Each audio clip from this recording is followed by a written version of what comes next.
Hello my friends. आप सुन रहे हैं आज की ये कहानी द वैम्पायर, जिसका ये एपिसोड नंबर है 19। आई होप आपको हमारा पिछला एपिसोड पसंद आया हो। तो चलिए, आज की कहानी शुरू करने से पहले मैं आप सभी को बहुत सारा शुक्रिया करना चाहती हूँ, क्योंकि आपने मुझे समझा। और कल मेरी तबीयत ठीक नहीं थी, जिसकी वजह से मैंने टाइम पे स्टोरी नहीं अपलोड करी, पर फिर भी आपने मेरी प्रॉब्लम को समझा और कहानी के लिए वेट किया। और आप बस यूँ ही अपना प्यार दिखाइए, और साथ ही साथ मेरी कहानी पसंद आती है तो मेरे चैनल को लाइक, सब्सक्राइब और शेयर करना बिल्कुल भी मत भूलिए। और ज़्यादा से ज़्यादा मुझे कमेंट करके बताइए कि आपको स्टोरीज़ कैसी लगती हैं। तो चलिए, अभी हम इस कहानी को स्टार्ट करते हैं। मिस संभावना कॉलेज में अनाउंसमेंट करवा देती हैं कि आप सब रेहान रॉय के यहाँ कल की पार्टी में इनवाइटेड हैं, और आप सब अपने अपने invitation card miss Rupali ma'am से कलेक्ट कर लीजिएगा। मैं उम्मीद करती हूँ कि आप सब वहाँ जाना पसंद करेंगे।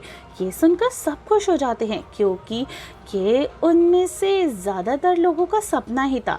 सब जानते थे कि रेहान रॉय की पार्टी कितनी रॉक एंड कूल होती है। ऐसी पार्टी अटेंड ना करने के बारे में तो कोई सोच भी नहीं सकता था, और ना ही वो ऐसा चाहता था।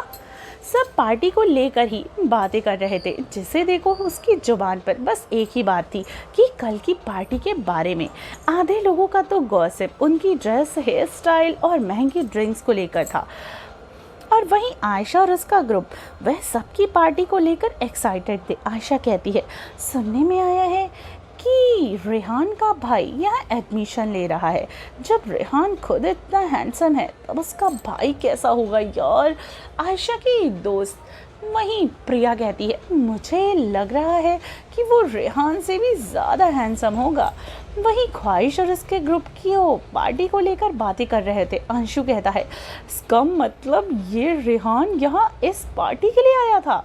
ईशा कहती है, अबे बेवकूफ़, वो यहाँ अपने भाई के एडमिशन के लिए आया था। अंशु उसकी तरफ देखते हुए पूछता है, तुझे कैसे पता? ईशा कहती है, तेरी तरह पागल नहीं हूँ इसलिए पता है। भावना कहती है, यार तुम दोनों चुप करो। अब ये बताओ, हम में से कौन कौन जाने वाला है? ईशा और अंशु एक साथ बोल पड़े, ये भी कोई पूछने वाली बात है, पागल भावना। ख्वाहिश कहती है, मैं नहीं जाने वाली यार किसी भी पार्टी में। ईशा कहती है, तुम्हारा दिमाग खराब हो गया है क्या?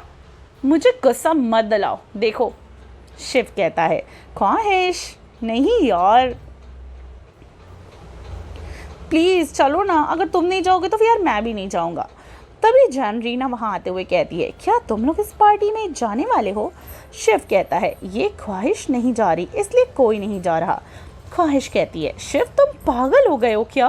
तुम्हें पता है ना, मुझे पार्टीज कम पसंद है, और इस तरह की तो बिल्कुल भी नहीं पसंद है। जनरीना कहती है, अपने दोस्तों के लिए तो जा ही सकती हो। ईशा मुँह से कोड़ते हुए कहती है, जिंदगी में शायद पहली बार कोई बात सही कही है तुमने। जनरीना ईशा की बात का जवाब देते हुए कहती है, और ये टोन कैसे मारते हैं, कोई तुमसे सीखे, पैदाइशी गुण लगते हैं ये तुम्हारे। ईशा कहती है, देखो तुम अपनी हद में रहो। जनरीना कहती है, नहीं रहूँगी, तब क्या कर लोगी? दोनों की लड़ाई बढ़ती देख ख्वाहिश कहती है, बस करो यार तुम दोनों, अगर इसी तरह लड़ना है सबको, तब मैं कहीं नहीं जा रही। ईशा ख्वाहिश का हाथ पकड़कर उसे वहाँ से खींचकर अपने साथ ले जाती है, और उससे कहती है, मुझे कुछ नहीं सुनना और ना ही कुछ जानना है, कल के लिए तैयार हो जाना। अब मैं दोबारा नहीं कहूँगी कुछ भी। ख्वाहिश कहती है, ठीक है आ रही हूँ, लेकिन तुम जनरीना से लड़ोगी नहीं, बस इसी शर्त पर।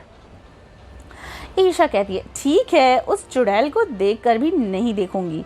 ख्वाहिश ईशा को घूर कर देखती है। ईशा अपना सर इधर उधर घुमाकर कहीं और देखने लगती है। ख्वाहिश कहती है, तुम कभी नहीं सुधरोगी।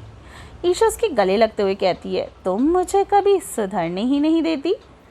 ख्वाहिश उसे दूर करते हुए कहती है, तुम कभी नहीं सुधर ना सकती, सच में, चाहे कुछ भी हो जाए, मैं नहीं रहूँगी तब भी नहीं सुधरोगी तुम।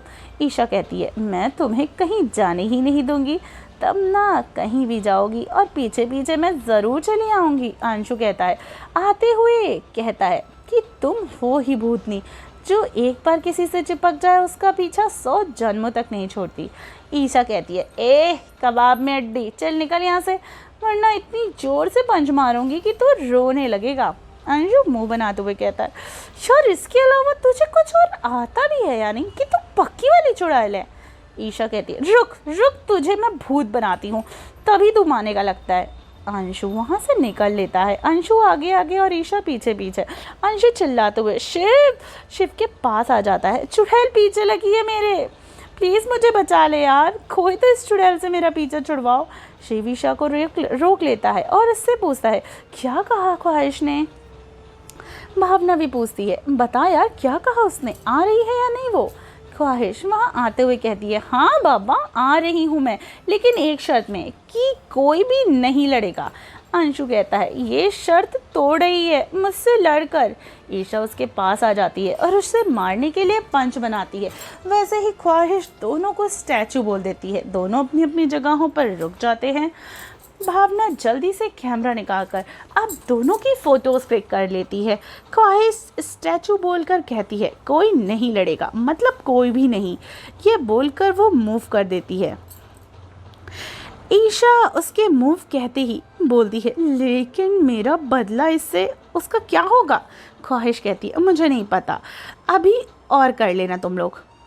ईशा अंशु को घूर कर देखती है और कहती है, बदला तो लूँगी तुझसे, वो भी अभी। ख्वाहिश कहती है, गाइस चलते हैं अब घर, झिंगी मेरा इंतज़ार कर रहा होगा। भावना कहती है, माय क्यूट झिंगी। सब वहाँ से जाने लगते हैं। चलते चलते ईशा अंशु के पैर पर ज़ोर से मार देती है। अंशु चिल्लाता है, आ ईशा की बच्ची। ईशा से पूछती है, क्या हुआ अंशु बेबी, जोर से लग गई क्या?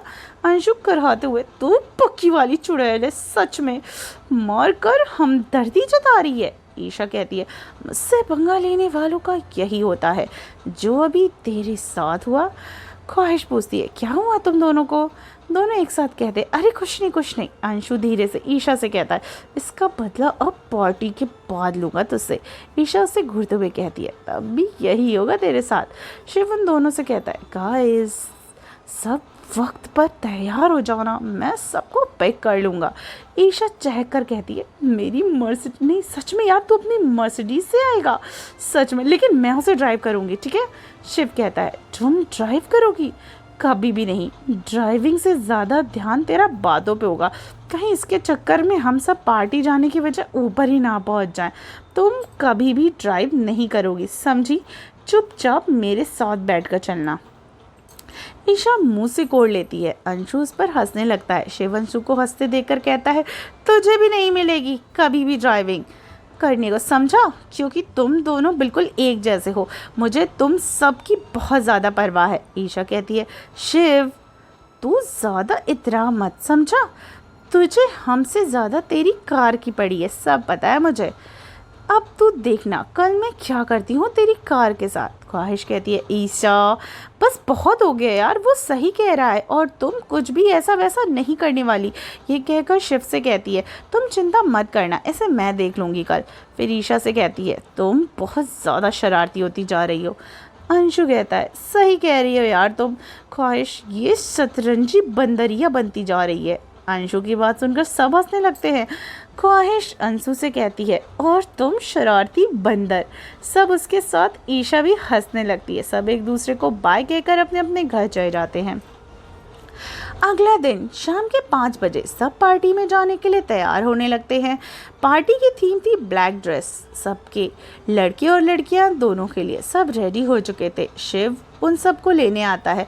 वह सबसे पहले ख्वाहिश को लेने जाता है। ख्वाहिश को देखकर उसे बस वो घूरता ही रहता है। काली और गोल्डन हेयर और ब्लैक ड्रेस जो उसके घुटने को छू रही थी। इसी के साथ उसने ब्लैक स्मोकी मेकअप और उसकी आंखों को बहुत ही खूबसूरती से बनाया हुआ था।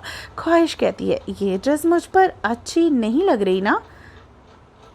ईशा पीछे से आते हुए कहती है, बहुत अच्छी लग रही हो यार तुम शिव से पूछ लो। ईशा के वहाँ जाने पर शिव अपनी नज़रें ख्वाहिश से हटाते हुए कहता है, तुम बहुत प्यारी लग रही हो। भावना वहाँ आते हुए कहती है, और मैं? शिव उसकी तरफ देखता है और उसके पास आकर धीरे से कहता है, आज ज़रूर कोई तुझे प्रपोज कर देगा भावना। भावना शिव को चिढ़ाने के लिए कहती है, पहले तो ख्वाहिश को ही संभाल लेना। कोई उसे ही ना प्रपोज कर दे, तब तेरा क्या होगा? शिव उसे घूरते हुए कहता है, अपनी बकवास बंद कर बंदरिया, तू बंदरिया लग रही है अब तू। यह कहकर वह अपनी कार की तरफ चला जाता है। भावना वहीं से चिल्ला कर कहती है, और तू काला कौवा लग रहा है इन कपड़ों में। यह सुनकर ख्वाहिश और ईसा हंसने लगती है। ख्वाहिश कार में बैठते हुए कहती है, तारीफ के बदले तारीफ मिली है तुम्हें शिव?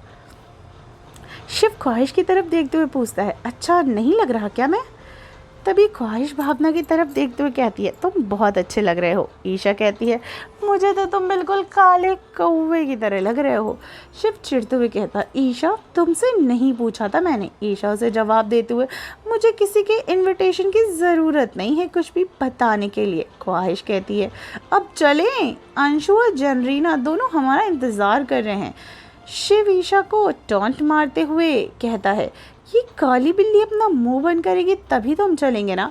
ख्वाहिश कहती है, हे भगवान, मुझे सारे दोस्त बर्ड और एनिमल्स ही क्यों दे दिए, इनके बीच में मैं बेचारी एक इंसान। शिव कार ड्राइव करने लगा। तीनों ख्वाहिश की बात सुनकर मुस्कुराने लगे।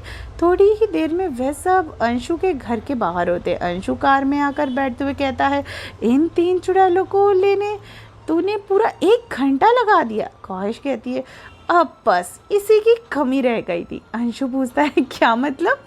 शिव कहता है, मतलब कुछ नहीं, चल अब जल्दी से, जनरीना भी इंतज़ार कर रही होगी।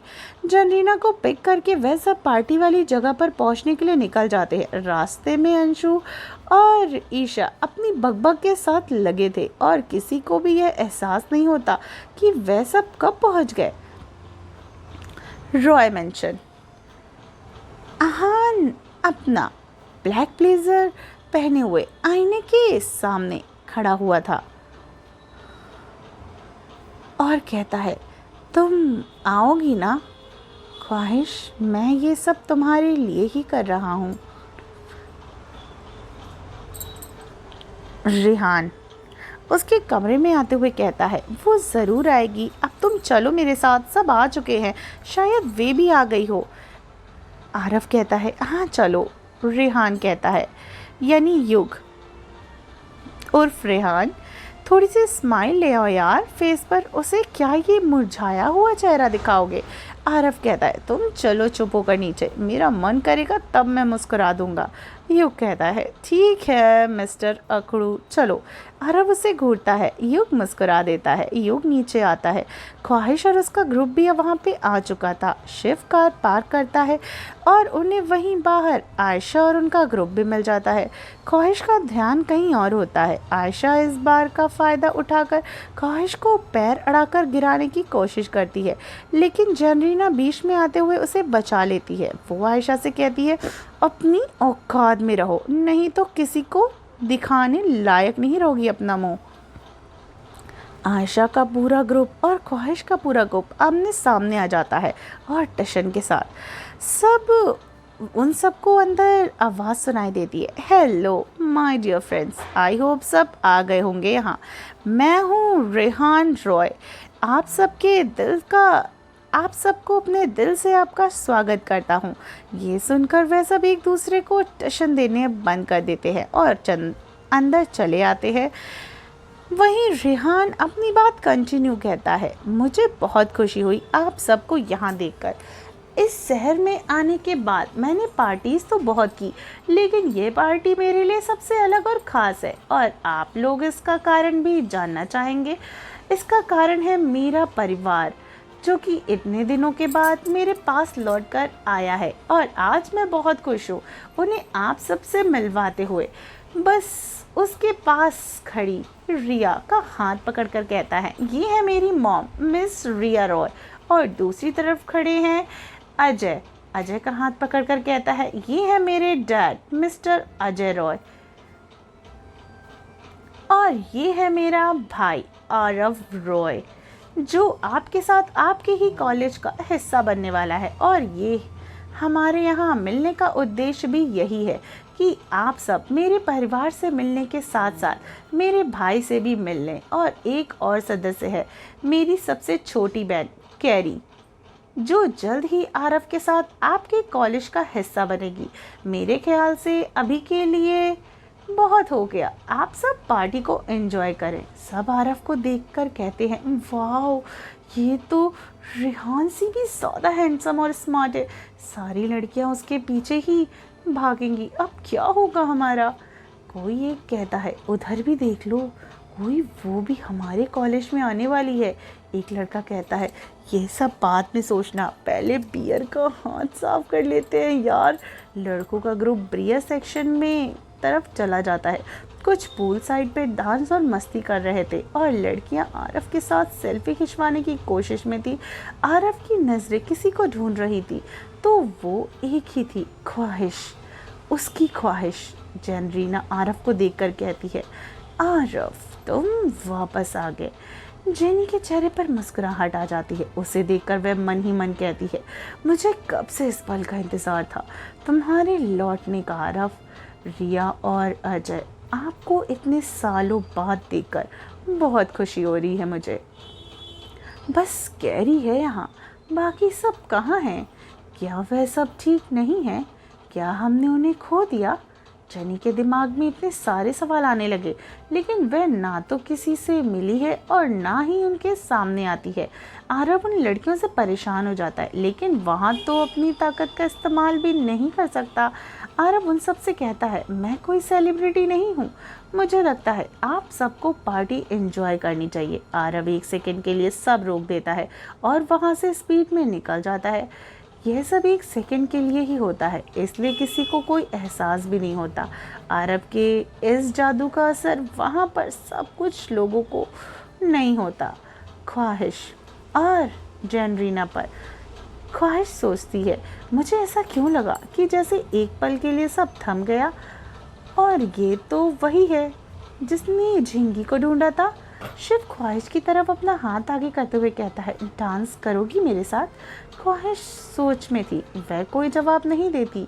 वह अपना हाथ शिव की तरफ बढ़ा देती है। आरव ख्वाहिश को देख लेता है, लेकिन शिव के हाथों में उसका हाथ देखकर उसे बहुत गुस्सा आ जाता है। वहाँ आयशा रेहान के पास जाकर कहती है, हेलो हेलो मिस्टर रेहान, पहचाना आपने मुझे? आयशा, मैं हूँ आयशा। योग उसकी तरफ हाथ बढ़ाते हुए कहता है, ऑफ कोर्स, आप है मित्तल जी की बेटी, है ना? हम पहले भी मिल चुके हैं शायद। आयशा कहती है, यस, हम पहले भी मिल चुके हैं, मिस्टर सिंघानिया की पार्टी में। ये वहीं पर रेहान कहता है, ओ yes yes yes, I remember. Ayesha कहती है, आप अपने भाई से इंट्रो नहीं करवाएंगे क्या? वहीं रेहान कहता है, क्यों नहीं। रेहान आयशा को आरफ से मिलवाने उसके पास आता है। रेहान कहता है, आरफ इनसे मिलो, ये मेरे एक बिजनेस फ्रेंड की बेटी हैं। आरफ जो उस वक्त गुस्से में था, वह कहता है, तुम कब से अपनी उम्र से बड़े लोगों से दोस्ती रखने लगे? इसकी उम्र देखकर लग रहा है कि इसके फादर तुम्हारे दोस्त होंगे। रेहान मन में कहता है, इसे भी ना जाने पल पल में क्या हो जाता है। वह आयशा से कहता है, यह ऐसा ही बात करता है, सॉरी। आयशा कहती है, नो प्रॉब्लम, पर्सनैलिटी के हिसाब से एटीट्यूड तो होना ही चाहिए। आयशा आरफ से कहती है, क्या हम लोग कुछ देर के लिए साथ में डांस कर सकते हैं? आरफ उसकी तरफ गुस्से में देखता है। इससे पहले वह कुछ कह पाता, ईशा वहाँ आ जाती है और कहती है, तुम यहाँ भी शुरू हो गई? वहीं आयशा कहती है, तुम अपने काम से काम रखो। ईशा कहती है, तुम रखती हो क्या अपने काम से काम? आयशा ईशा को इग्नोर करने की कोशिश करते हुए आरफ से कहती है, चले क्या? आरफ जो ख्वाहिश और शिव को डांस करते देखकर गुस्से में था, वह अपना हाथ आगे करता है, लेकिन ईशा आरफ का हाथ पकड़कर अपने साथ खींच लेती है और जाते जाते आयशा के पैर पर पैर अड़ाकर उसे गिरा देती है। आरफ जो अभी तक ख्वाहिश को ही देख रहा था, ईशा की इस हरकत से उसे देखने लगता है, ये क्या किया इसने? रेहान कहता, oh God, cat fight. Ayesha कहती है, यू बिच। आयशा पलटते हुए, same to you bitch. Isha Aarav के साथ डांस फ्लोर पर आते हुए आरव उसके कुछ नहीं कहता, वह ही बोले जा रही थी। मैंने इसे इसलिए गिराया क्योंकि इसने मेरी जान ख्वाहिश को गिराने की कोशिश की थी। इससे तो पार्टी एंजॉय करने ही नहीं दूंगी। अब चल रही है, मुझे बहुत मज़ा आ रहा है। बाय द वे, मैं ईशा, और तुम्हारा तो पता ही है, तुम आरव हो। तुम बचपन से ही इतने गुड लुकिंग पैदा हुए थे। मैं इसलिए पूछ रही हूँ कि कुछ लोग बचपन में इतने अच्छे नहीं दिखते जितने कि बड़े होने पर। आरव उसकी भग भग सुन रहा था और ख्वाहिश के लिए उसने ये सब किया था, इसलिए उसे कुछ नहीं कहता। रेहान सोचता है कहीं इस लड़की को फेंक ना दे। ये डांस करते करते ये इतना बोले जा रही है। अंशु ईशा को आरव के साथ डांस करते देखकर चिढ़ते हुए कहता है, देखो इसे, बस कोई भी मिलना चाहिए। कितने मज़े से उस लड़के के साथ डांस कर रही है। चलो भावना, हम भी क्यों पीछे रहे, हमें भी इंजॉय करना चाहिए। भावना कहती है, क्यों, तुझे जलन हो रही है क्या उसे और किसी के साथ देखकर? अंशु कहता है, जले वो ईशा, मुझे क्या, तुम चलो मेरे साथ। अंशु भावना का हाथ पकड़कर उसे अपने साथ डांस फ्लोर पर ले जाने लगता है। ख्वाहिश शिव के साथ और ईशा आरव के साथ और अंशु भावना एक साथ डांस कर रहे थे। आयशा ईशा की इस हरकत से जल भून के राख हो जाती है। जनरीना उन सब पर नज़र रखे हुए थी। सिर्फ डांस करते करते ख्वाहिश को घुमाकर अपनी तरफ लाता है, लेकिन उसका हाथ छूट जाता है। आरव ईशा को छोड़कर एक पल गवाए बिना ही ख्वाहिश को पकड़ लेता है। ख्वाहिश अब आरव की बाहों में थी। दोनों फिर से एक दूसरे की आंखों में खो जाते हैं। आरव ख्वाहिश के साथ डांस करने लगता है। भावना शिव के साथ आ जाती है और ईशा अंशु के साथ। भावना शिव से कहती है, मैंने कहा था ना तुझे, उसे संभाल कर रखना, लेकिन तुझसे तो उसे ठीक से पकड़ा भी नहीं गया। देख उधर, उसने ख्वाहिश को कैसे पकड़ा हुआ है, इतनी ज़्यादा करीब, और ये ख्वाहिश भी उसे कुछ नहीं कह रही। शिव को भी गुस्सा आ रहा था। वह कहता है, बस करना यार भावना, मुझे पहले से ही खुद पर गुस्सा आ रहा है। वहीं अंशु ईशा से कहता है, तुझे इसके साथ बड़ा मज़ा आ रहा था ना डांस करने में? ईशा कहती है, मैं किसी के साथ भी डांस करूं, तुझे क्या, तू क्यों जल रहा है? अंशु कहता है, मैं नहीं जल रहा, समझी? ईशा कहती है, तू जल मत, जल मुझे क्या, वैसे भी। लेकिन उधर देख आयशा की तरफ, वो जल जल कर मरे जा रही है। ईशा हंसते हुए उसे बताती है कि कैसे उसने आरव को आयशा से छीनकर उसके साथ डांस के लिए आ गई। ईशा कहती है, मेरी ख्वाहिश को गिराना चाहती थी ना, अब खुद जलकर कोयला बन जा रही है। अंशु कहता है, अच्छा तुम आयशा से बदला लेने के लिए आरव के साथ डांस कर रही थी, तब कोई दिक्कत नहीं है। ईशा उसकी तरफ घूरते हुए कहती है, दिक्कत से मतलब क्या है तुम्हारा? अंशु कहता, अरे कुछ नहीं, उधर देख ख्वाहिश को। आरव ख्वाहिश को अपने बहुत करीब आता है और डांस करते करते, और ख्वाहिश भी उसे कुछ नहीं कह पाती, वो अभी तक उसी में खोई हुई थी। ख्वाहिश आरव से कहती है, तुमसे मिलकर ऐसा लग रहा है जैसे मैं तुमसे पहले भी मिली हूँ। आरव कहता है, हाँ, अभी कुछ दिन पहले ही हम मिले थे, जब तुम्हारा वो छोटू सा पपी खो गया था। ख्वाहिश कहती है, नहीं, तब नहीं, पता नहीं ऐसा क्यों लग रहा कि मैं तुमसे आज पहली बार नहीं मिल रही हूँ, मैं तुम्हें हमेशा से जानती हूँ। आरव ख्वाहिश को अपने और पास लाते हुए उसके चेहरे पर आए बालों को पीछे करते हुए कहता है, ये हमारे एहसास हैं जो कह रहे हैं तुम मुझसे और मैं तुमसे नहीं मिलकर भी हमेशा से मिलते रहते हैं। सबकी नज़रें उन दोनों पर थी। रेहान उन दोनों को साथ देखकर बहुत खुश था। जनरीना, जिसका चेहरा इस वक्त भाव शून्य था, शायद उसके दिमाग में कुछ और ही चल रहा था। वहीं पे रिया और अजय दोनों के चेहरे पर एक सुकून था। उन्होंने साथ देखकर ईशा अंशु से कहती है, देख इस ख्वाहिश को, क्या हो गया है जो कभी किसी को अपने पास नहीं आने देती। वो इस अजनबी को अपने इतने करीब आने से रोक भी नहीं पा रही। बेचारा शिव ये कैसे देख रहा होगा, हमें उसे यहाँ से लेके जाना होगा। अंशु कहता है, अगर ख्वाहिश को कोई दिक्कत नहीं हो रही तब हमें भी कोई दिक्कत नहीं होनी चाहिए। माना शिव मेरा प्यारा सा दोस्त है, लेकिन ख्वाहिश भी तो है ना, और उसे भी अपने लिए किसी को भी चुनने का हक है। अगर इस वक्त वो उसके साथ कंफर्ट है तब भी मुझे कोई दिक्कत नहीं है। ईशा हैरानी से उसकी तरफ देखती है और कहती है, तुम्हें इतनी समझदारी वाली बातें करनी भी आती हैं? अंशु कहता है, तेरी तरफ पागल चुड़ैल नहीं हूँ। ईशा कहती है, चुड़ैल तो मैं हूँ, लेकिन बस तेरे लिए। शिव भावना को छोड़कर ख्वाहिश की तरफ जाने लगता है। भावना उसे रोक देती है और कहती है, मत करो ये, ख्वाहिश को अच्छा नहीं लगेगा। बाद में तुम्हारी इस हरकत को लेकर तुम मुझसे अपने दिल की बात कह दो, फिर सारे पंगे खत्म। शिव भावना को कहता है, चाहता तो मैं भी हूँ, लेकिन मुझे ये महसूस होता है कि वह इन सब के लिए तैयार नहीं है। शिव डांस फ्लोर से चला जाता है। उससे अब उन दोनों को एक साथ नहीं देखा जाता। अंशु, ईशा और भावना भी उसके पीछे जाते हैं। वहीं पर रॉकी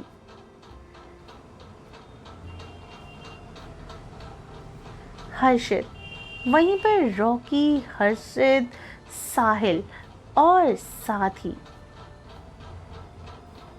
अमन, वह सब पार्टी में नहीं थे, बल्कि वह सब वहीं कहीं छिपे हुए थे।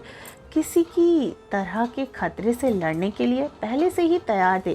वह सब जानते थे कि कॉलरिक उनके बारे में जानकर उन पर हमला नहीं करने के बारे में सोचेगा। ऐसा नहीं हो सकता। अगर कॉलरिक को पता है तो वो ज़रूर हमला करेगा। वह सब एक कोने में हर जगह पे फैले हुए थे और पूरी पार्टी पे नज़र रखे हुए थे। पार्टी में मस्ती करते हुए इतने सारे लोगों में से किसी को भी मार देना या अपना खाना बना लेना उन लोगों के लिए आसान ही था। वह सब नहीं चाहते थे कि किसी की तरह से वहाँ पर कोई भी हादसा हो या किसी की भी जान चली जाए। शिव अपसेट सा थोड़ा बाहर की तरफ आ गया। वहाँ पर कुछ लोग ही थे, ना के बराबर। शिव एक जगह खड़ा हुआ और उन दोनों को साथ देकर जो उसे तकलीफ हो रही थी उसे ही कम करने की कोशिश कर रहा था। शिव को पता नहीं चलता कि उसके पीछे कोई खड़ा है, इससे पहले कि वह उस पर अपने दोनों दांतों को गड़ाकर उस पर हमला करता। उसी समय वहाँ पर अमन उनके पीछे से आते हुए उस वैम्पायर को उठाकर ले जाता है। शिव को लगता है उसके पीछे कोई है। वो पलट कर देखता है, लेकिन उसे वहाँ कोई नहीं दिखता। वहीं पे अमन उस वैम्पायर को मौका न देते हुए उसे वहाँ से ले जाकर उसे मार देता है और वह कहता है, हमें पता था तुम लोग आओगे, लेकिन बचोगे नहीं इस बार। जेनी वहाँ पर आ जाती है। शिव ने पीछे वह पूछती है, क्या हुआ शिव, तुम ठीक तो हो ना? शिव कहता है, हाँ मैं ठीक हूँ। जेनी कहती है, मुझे पता है ख्वाहिश को किसी और के साथ देखकर तुम्हें तकलीफ हुई, लेकिन तुम अब कुछ नहीं कर सकते। शिव जेनी के गले लगते हुए कहता है, सब समझते हैं मेरे दिल को, वो दोस्त से भी बढ़कर, लेकिन बस उसे ही ये समझ नहीं आता। जेनी मन में कहती है, जब तुम्हें उसका सच पता चलेगा तब कैसे संभालोगे खुद को? तुम पहले इंसान हो जिससे मुझे नफ़रत नहीं हुई। इससे पहले किसी भी इंसान से बात तक करना पसंद नहीं था मुझे। तुम अलग हो शिव, कुछ मेरे जैसे हो, यह हमारा एक जैसा दर्द है। जेनी अब शिव से कहती है, तुम उससे अपने दिल की बात एक बार कहकर तो देख लो, हो सकता है वह तुम्हें अपना दोस्त मानती हो, इसलिए कुछ नहीं सोचती हो। शिव कहता है, पता नहीं क्यों जेनी, मुझे ऐसा लगता है कि तुम ही मुझे समझ पाती हो बहुत अच्छे से। शिव उससे दूर होकर कहता है, सॉरी फॉर दिस। जेनी कहता है, कोई बात नहीं, हम दोस्त हैं और हम एक दूसरे को रोने के लिए तो कंधा दे सकते हैं। शिव मुस्कुरा देता है। अंश, ईशा और भावना दूर से उन दोनों को देखते हुए और कहते हैं, हमारे ख्याल से हमें उन दोनों को अकेले छोड़ देना चाहिए। ईशा कहती है, मुझे पहली बार इस पे गुस्सा नहीं आ रहा, शायद ये इतनी भी बुरी नहीं है ये जितना इसे मैं समझती थी, लेकिन क्या ये शिव हमसे नहीं कह सकता अपनी तकलीफ़ों को? हम सब बचपन से साथ हैं। तभी भावना कहती है, बचपन से तो हम अपने परिवार के साथ भी हैं, लेकिन कभी कभी उनसे भी नहीं कह पाते हम अपनी कुछ परेशानियाँ। तभी अंशु कहता है, पता नहीं मैं क्या सोच रहा हूँ भावना, ख्वाहिश के बाद अगर इस ग्रुप में कोई समझदार है तो वो हो तुम ही। अंश की बातें ये तीनों पर एक दूसरे को देखकर मुस्कुराने लगती है। ईशा कहती है, ओहो, हमने ख्वाहिश को अकेला छोड़ दिया। उस आशा ने फिर उसके साथ कुछ करने की कोशिश की तब? तीनों अंदर जाते हैं। वहाँ ख्वाहिश आरव के साथ डांस करते करते अचानक से अपने आप को उसके बहुत करीब देखकर एकदम से दूर हो जाती है। दूर होकर उसकी तरफ हैरानी वाली नज़रों से और अजीब नज़रों से देखती है। आरव उसके चेहरे पर आए इतने सारे भावों को पढ़ लेता है। वह उसके पास नहीं जाता। फिर ख्वाहिश वहाँ से चली जाती है। वह उन सबको ढूंढती है लेकिन उसे कोई नहीं मिलता। वह उसे ढूंढते ढूंढते पूल साइड पर आ जाती है। आशा ख्वाहिश को अकेला देखकर उसे पूल में गिराने के बारे में सोचती है। वह ख्वाहिश के पास आकर उसे पूल की तरफ धक्का दे देती है। अंशु, ईशा, भावना, शिव और जनरीना वहां पहुंचे ही थे। ख्वाहिश को पूल में गिरते हुए देखकर वह सब एक साथ बोलते हैं, ख्वाहिश। ख्वाहिश पूल में गिर जाती है। इससे पहले कि आरव वहां आता, उसे थाम लेता और दूसरे हाथों से आयशा का हाथ पकड़कर उसे पूल की तरफ करते हुए और ख्वाहिश को पूल की साइड से अपनी तरफ खींचते हुए आयशा को पूल में गिरा देता है। आरव ख्वाहिश के गालों पर अपने हाथ रखते हुए उससे पूछता है, तुम ठीक हो? ख्वाहिश अब भी कुछ ना कहते हुए बस आरव की आंखों में देख रही थी। वहीं शिव वहां आकर ख्वाहिश को आरव से दूर करते हुए अपनी तरफ खींचकर कहता है, तुम ठीक हो ख्वाहिश? इस आयशा को तो मैं छोड़ूंगा नहीं। उन सब के आने पर आरव वहां से चला जाता है। ख्वाहिश कहती है, मुझे घर जाना है अब। क्या हम लोग चल सकते हैं? शिव कहता है, हाँ चलते हैं। वह सब वहाँ से जाने के लिए बाहर आ जाते हैं। जनरीना जाते जाते आशा की तरफ घूर कर देखती है, फिर मुस्कुराती है उसे पूरा भीगा हुआ देखकर। आरव ख्वाहिश को उन सब के साथ जाता हुआ देखता रहता है। ख्वाहिश के जाने के बाद वह चारों तरफ देखता है, किसी को नाचने, झूलने और मस्ती करते हुए, लेकिन अब सब उसे सूना सूना लगने लगा। ख्वाहिश का चले जाना उसे फिर से वही जुदाई का एहसास करवा रहा था। आरव वहाँ नहीं रुकता और वहाँ से कहीं बाहर जंगलों की तरफ चला जाता है। वह शिव की कार का तब तक पीछा करता है जब तक ख्वाहिश अपने घर नहीं पहुँच जाती। आरव कहता है, तुम कब लौटोगी ख्वाहिश? मेरे पास होकर भी इतना दूर दूर सा होना, तुम्हारा ये जो मेरे साथ ना होना, एहसास होकर भी तुम्हारा मुझे पहचान न पाना, मौत सा गहरा जाता है मेरा ये दर्द, मेरी ख्वाहिश। आज फिर से आरव ने डायरी को लिखना शुरू किया, एक नई डायरी के साथ। आई होप आपको हमारी ये स्टोरी पसंद आई हो। तो चलिए मिलती हूँ कहानी के अगले एपिसोड में। अपना ख्याल रखिए और सुनते रहिए द वैम्पायर जान के साथ।